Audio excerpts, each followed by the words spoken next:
මන්ද ට්‍රේඩ් එකක් ගත්තා. මම ගත්තේ ෆෝර්ස් එකක් තමයි. මම ඊට 3ක 0.7ක ට්‍රේඩ් එකක් තමයි ගත්තේ. ඒතකොට දැන්ට ඒක ප්‍රොෆිට් විදියට මාජින් එක ප්‍රොෆිට් විදියට යනවා. තව විනාඩි 2.19 තප්පර 19ක වගේ තියෙනවා. බලමු බොහෝ දුරට මේක වින් කරાવી. ෂුවර් කරන්න බෑ. බලමු මොකද මාකට් එක වෙනස් විදිහ අපිට කියන්න බෑ. බලාපොරොත්තු තියාගන්න පුළුවන් දැන් මේකට වින් කරයි කියලා. හරි මෙහෙම බලාගෙන ඉමු වින් කරනවා කියලා. දැන්ට නම් පොඩ්ඩක් යනවා පොඩ්ඩක් මයිනස් ගියා හැබැයි නෑ පුළුවන් බලමු. හැබැයි මාකට් එක ඩවුන් ට්‍රෙන්ඩ් එකක් තමයි පෙන්නන්නේ. හරි බලමුකෝ අපි. බලමු පළයට යන්න මට තාම විශ්වාසයක් දෙන්නේ කියලා.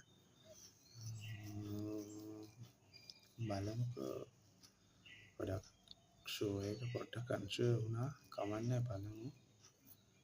තාම විශ්වාස කරන්න පුළුවන් දිනයි කියලා. තව විනාඩියකයි තප්පර 15,003ක් තියෙනවා. රියනවල මේක දිනයිද පරිදික. මෙහෙම දැනගන්න බැලුවා ඉතින්. මගේ ඇඩ්වයිස් එක ට්‍රේඩ් කරන්න යන්න එපා. මොකද ආයිත් ඔයගොල්ලෝ පැනික් වෙලා ආයිත් දැන් අර ලොස් වෙච්ච ටික කවර් කරගන්න ආයි ට්‍රේඩ් කරලා එහෙම කරන්න එපා. ඒක නවත්තන්න ට්‍රේඩ් එක කොච්චරට මුදල් හදිසිය මොකක් තිබුණත් ආයිත් එහෙම කරන්න එපා ඒක. ලොස් වෙයි වගේ මට හිතෙන්නේ. මම මේක ලොස් වෙනවා. පේන්නේ මම ලොස් වෙනවා වගේ මේකේ. තාත පොසිෂන් එකේ ඉන්නේ. මේක ලොස් වෙනවා අපි.